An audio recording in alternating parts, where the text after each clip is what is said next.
Assalamualaikum warahmatullahi wabarakatuh. Waalaikumsalam warahmatullahi wabarakatuh. Alhamdulillahi rabbil alamin. Allahumma salli wa sallim wa barik ala sayyidina Muhammadin ibni Abdullah Mustafa Rasulillah miftahi babi rahmatillah adada ma fi ilmillah salatan wa salaman daimaini bidawami mulkillah wa ala alihi wa sahbihi wa mawalah amma ba'd. Subhanaka la ilma lana illa ma 'allamtana innaka antal alimul hakim. Qala rabbi shrah li sadri wa yassir li amri wahlul 'uqdatam min lisani yafqahu qawli. Qala Rasulullah sallallahu alaihi wasallam khairukum man ta'allama al-Qur'an wa 'allamah. Wa qala fi hadithi ghairi man salaka tariqan yaltamisu bihi 'ilma sahhalallahu lahu bihi tariqan ila al-jannah aw kama qala Rasulullah sallallahu alaihi wasallam. Hamdan wa syukran lillah. Puji dan syukur kepada Allah Subhanahu wa taala yang telah memberikan kita kesempatan pada malam hari ini. Insya Allah kita bisa bertemu kembali dalam rangka melanjutkan kembali kajian rutinitas kita. Dan salah dan salam kepada baginda Nabi Sallallahu Alaihi Wasallam, kepada sahabatnya, kepada keluarganya, kepada seluruh ulama mutaqaddimin, para tabi'at tabi'in, dan juga para ulama mutaakhirin, dan juga ulama-ulama uzzaman, serta orang-orang soleh yang telah berjasa menuntun kita dan menyampaikan ilmu sampai kepada kita sekarang ini.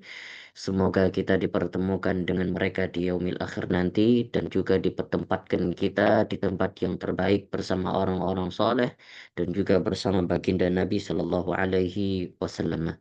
Amin ya rabbal Baik, alamin. Alhamdulillah kita akan melanjutkan kembali kajian kita sebelum talaki yang ikhwan. Insya Allah kita akan lanjutkan sedikit kajian Syama'il Muhammadiyah. Adapun bacaan-bacaan Al-Quran kita niatkan juga kepada saudara-saudara kita yang akan segera insya Allah akan menjadi obat dan akan menjadi rahmat, akan menjadi penyembuh bacaan Al-Qur'annya kepada saudara kita yang sedang sakit saat ini. Yang saya dengar juga informasinya di sana sekarang sudah ada influenza versi 8, versi entah apalah ya. Yang nggak tahu lah itu apa namanya, apakah itu proyeksi dan lain sebagainya. Ala kulli hal kita doakan bagi saudara-saudara kita yang terkena musibah dan juga yang sedang sakit. Semoga dengan bacaan kita akan menjadi penyembuh bagi mereka dan juga menjadi doa bagi mereka semua.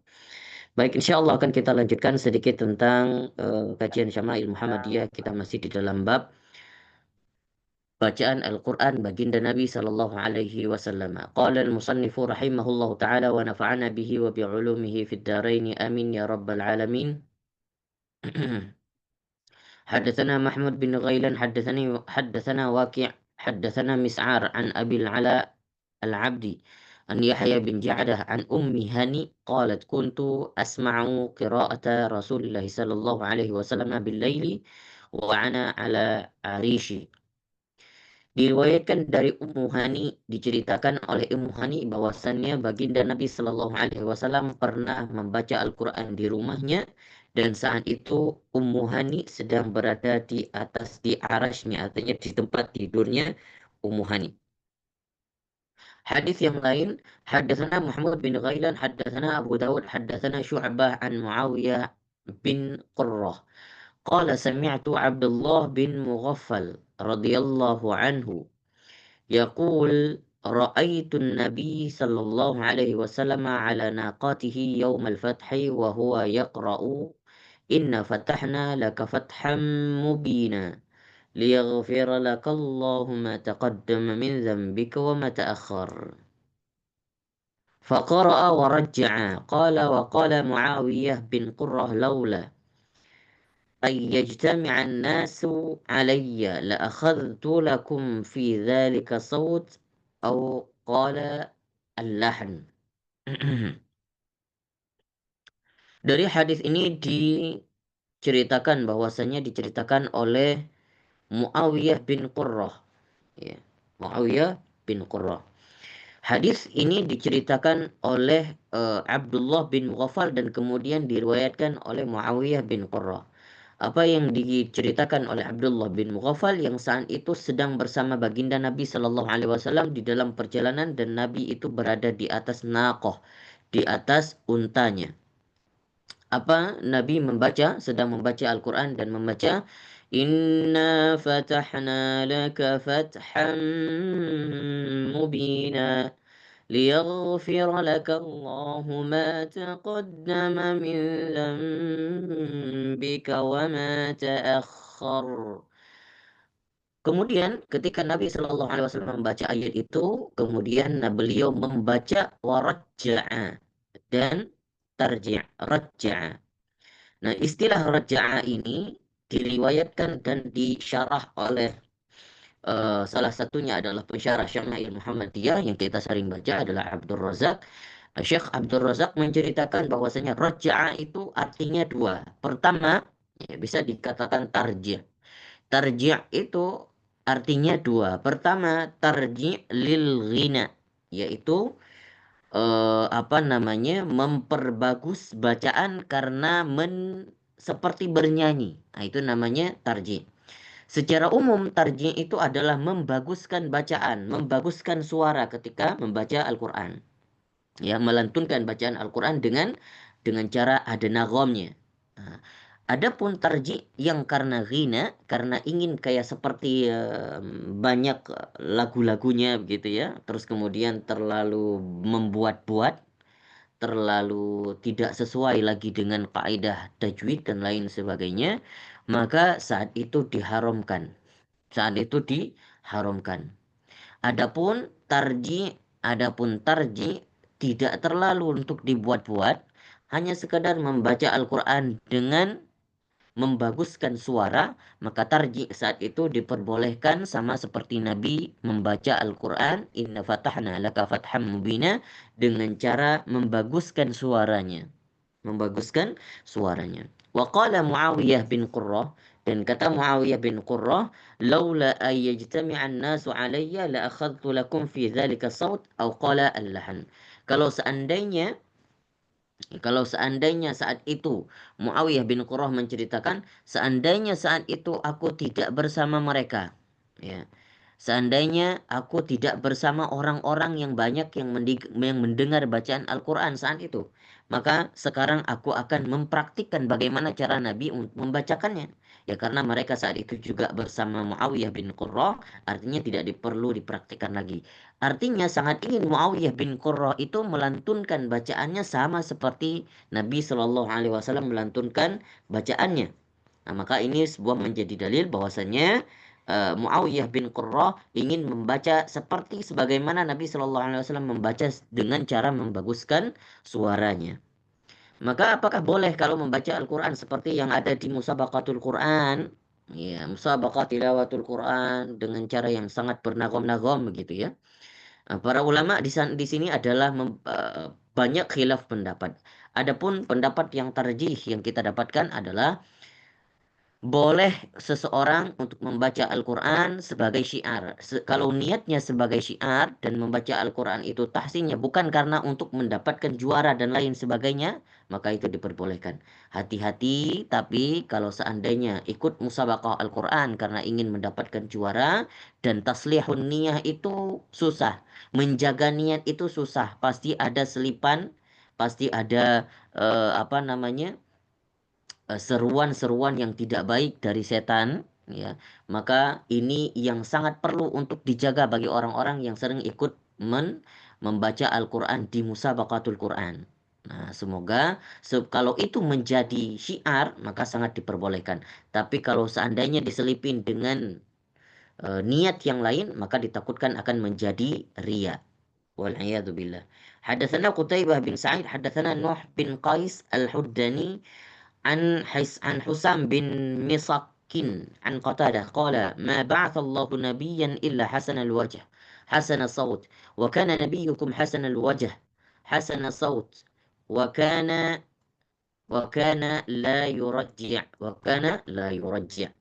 Dari Qutaibah kemudian diriwayatkan oleh sahabat Qatadah berkata, tidaklah seorang nabi diutus kepada ke kalian kecuali nabi itu berperawakan bagus, berperawakan indah.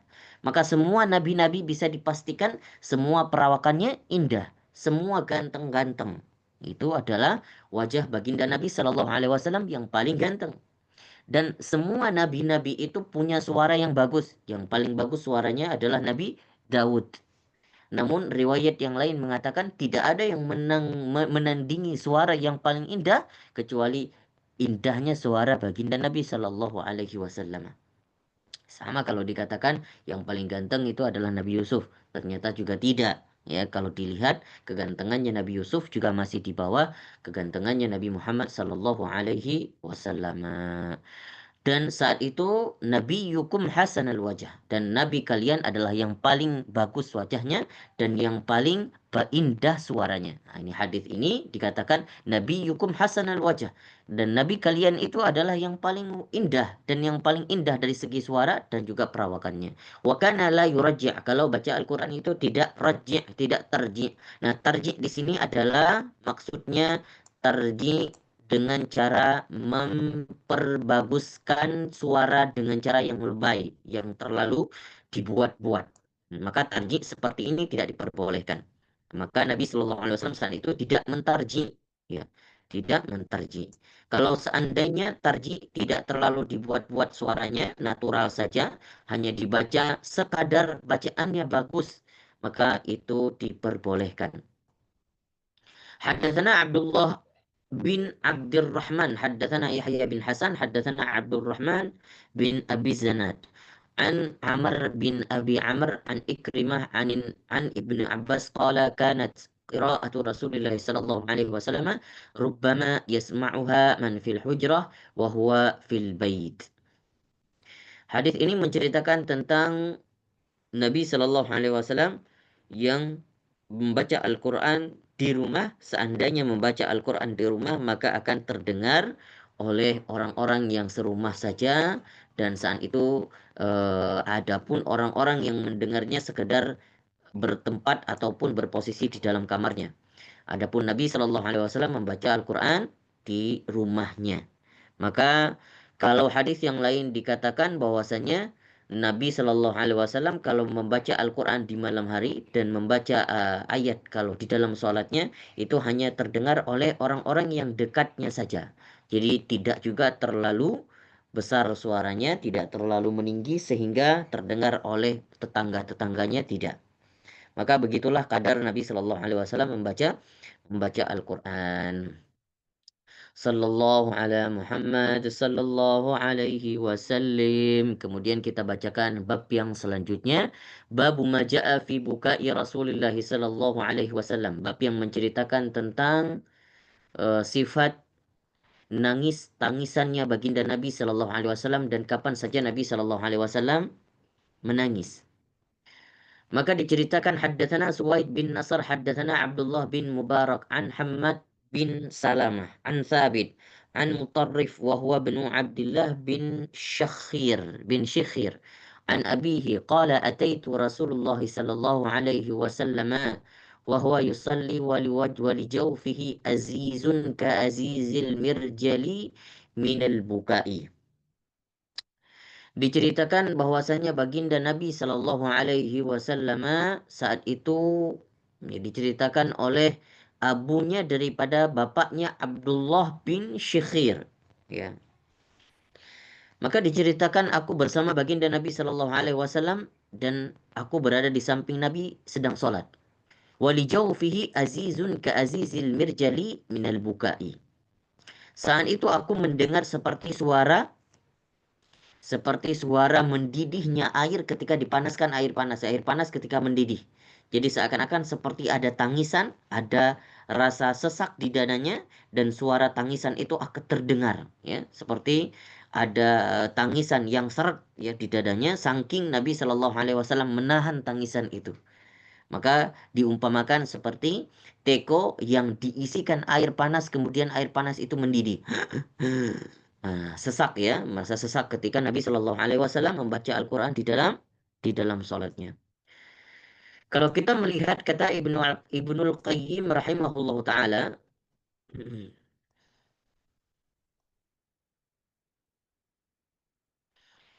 Diceritakan oleh Ibnul Qayyim. Nah, Ibnul Qayyim memberikan komentar bahwasanya qala Ibnul Qayyim rahimahullahu taala wa amma buka'uhu sallallahu alaihi wasallam fakana min jinsi dhahikihi wa lam yakun bi syahiqin wa raf'a sautin wa kama lam yakun dhahkihi biqahqahatin. Ya. Adapun tangisan baginda Nabi Shallallahu Alaihi Wasallam kadarnya itu sama seperti kadar tertawanya baginda Nabi. Kalau Nabi itu tertawa itu tidak pernah terbahak-bahak, ya, hanya sekedar senyum dan saking lebarnya senyumnya sampai terlihat gigi geraham itu yang paling maksimal tertawanya baginda Nabi Shallallahu Alaihi Wasallam. Maka dengan kadar itu maka segitu pula lah kadar daripada tangisan baginda Nabi Shallallahu Alaihi Wasallam. Tidak sampai yang terlalu meraung-raung, ya, tidak sampai yang terlalu terdengar suaranya, maka itu kadarnya tangisan baginda Nabi Shallallahu Alaihi Wasallam. Walakin kanat tadba'u 'ainahu hatta tahmala wa yusmi'u li sadrihi azizun wa kana buka'u taratan rahmatan lil mayit. Dan ada kala, ini penting, tangisan baginda Nabi Shallallahu Alaihi Wasallam ada kala karena rahmat ketika mengunjungi orang yang meninggal karena si mayit, wa taratan khaufan ala ummatihi wa syafqatan 'alaiha, dan terkadang juga karena teringat takut atas azabnya Allah. Untuk siapa? Bukan untuk dirinya Nabi, tapi untuk umatnya baginda Nabi Shallallahu Alaihi Wasallam. Karena takut umatnya akan diazab nanti, maka terkadang Nabi Shallallahu Alaihi Wasallam ketika memikirkan untuk umatnya sampai nangis. Wataratan min khasyatillah, dan terkadang juga karena takut kepada Allah. Loh, kok karena takut? Apakah Nabi Shallallahu Alaihi Wasallam itu tidak patut takut sama Allah? Dan karena juga sudah dijanjikan maksum? Tidak. Bahwa kalau dikatakan orang yang paling takut kepada Allah tidak melebihi daripada takutnya Rasul Shallallahu Alaihi Wasallam kepada Allah. Artinya Rasul Shallallahu Alaihi Wasallam orang yang paling takut kepada Allah. Wataratan inda sima'il Quran, dan juga terkadang ketika mendengar orang yang membaca Al-Quran. Wahwa buka'u istiyaqin wa mahabbatin wa ijlalin. Itu adalah tangisan yang dikatakan karena kerinduan, karena kecintaan, karena kasih sayangnya kepada umatnya. Masahibun lil khawfi wa khisyah, dan juga orang yang paling takut dan paling bertakwa kepada Allah Subhanahu wa taala. Ini komentar daripada Ibnul Qayyim rahimahullahu taala. Hadis satu lagi kita bacakan hadis selanjutnya. Haddatsana Mahmud bin Ghailan haddatsana Muawiyah bin Hisham haddatsana Sufyan anil Amash an Ibrahim an Ubaidah an Abdillah qala qala Rasulullah sallallahu alaihi wasallam iqra alayya. Diceritakan oleh Abdullah bin Mas'ud, ya. Maka Rasul Shallallahu Alaihi Wasallam menyuruh untuk Abdullah bin Mas'ud untuk membaca Iqra alayya, bacakan wahai Ibnu Mas'ud. Fakultu, kemudian aku berkata, kata Ibnu Mas'ud, ya Rasulullah, aqra'u alaika wa alaika unzil, ya. Apakah kok saya yang bacakan Al-Quran ya Rasulullah? Padahal Al-Quran itu diturunkan kepada engkau. Ya. Maka yang pantas membacanya adalah engkau ya Rasulullah. Kemudian ini dari segi tawaduknya Abdullah bin Mas'ud. Kemudian Rasul Shallallahu Alaihi Wasallam mengatakan, "Qala uhibbu an asma'ahu min ghairi." Aku senang ketika mendengar bacaan Al-Quran itu dibacakan oleh orang lain. Nah, ini menjadi suatu ibadah juga untuk orang yang mendengar bacaan Al-Quran saja sama seperti orang yang membaca Al-Quran. Maka Nabi Shallallahu Alaihi Wasallam bukan hanya membaca Al-Quran, tapi juga senang mendengarkan Al-Quran yang dibacakan oleh orang lain. Karena Nabi juga sama seperti senangnya Nabi ketika turunnya wahyu dan mendengar bacaan Al-Quran itu dibacakan oleh Jibril alaihi salam. Faqara'tu surat An-Nisa hatta balagtu. Dan kemudian Ibnu Mas'ud itu membaca surah An-Nisa, ya, sampai di ayat wajina bika ala haula'i syahida. Wajibna bika ala haula'i syahida. Kami mengutusmu wahai Rasulullah. Kata Allah, kami mengutusmu wahai Rasulullah agar supaya menjadi saksi bagi mereka-mereka yang diutus sebagai umatmu. Qala fara'aitu ainai Rasulullah sallallahu alaihi wasallam tahmilani. Dan kemudian Di riwayat yang lain diceritakan dikatakan bahwasanya hasbuk ya Ibnu Mas'ud. Hasbuk, hasbuk maksudnya adalah cukup wahai Ibnu Mas'ud. Karena saat itu ketika dilihat oleh Ibnu Mas'ud, mata Rasul sallallahu alaihi wasallam sudah berlinang penuh dengan air mata. Subhanallah. Inilah baginda Nabi sallallahu alaihi wasallam, tangisan beliau ketika membaca Al-Qur'an. Apa yang ditangisin maka Nabi Shallallahu Alaihi Wasallam ketika mendengar wajibna bika haulai bika ala haulai syahida dan kami datangkan engkau kami utus engkau wahai Rasulullah sebagai saksi bagi mereka. Mereka siapa? Mereka hambamu, ya mereka umatmu yang nantinya akan dijadikan saksi di yaumil akhir nanti dan Nabi membayangkan bagaimana kalau dia menjadi saksi melihat umatnya yang diazab dan dimasukkan ke dalam neraka. Tidak kuat Nabi. Maka saat itu berlinanglah air mata baginda Nabi Shallallahu Alaihi Wasallam. Begitulah kecintaan baginda Nabi Shallallahu Alaihi Wasallam kepada para umatnya. Itulah akhlak yang mulia yang ditampilkan oleh seorang sosok figur yang senantiasa selalu merindukan, mencintai umatnya, yang seharusnya juga senantiasa kita selalu mengingat dan mencintai baginda Nabi Shallallahu Alaihi Wasallam. Sallallahu ala Muhammad, sallallahu alaihi wasallam. Allahumma salli wa sallim wa barik ala Sayyidina Muhammad wa ala alihi wa sahbihi ajma'in. Barakallahu fikum. Ini yang dapat kita paparkan pada hari ini. Insya Allah akan kita lanjutkan ke sesi talaki. Dan kalau ada yang ingin ditanyakan, silahkan ditinggalkan pertanyaan di kolom chat. Barakallahu fikum. Wallahu ta'ala a'lam bisawab.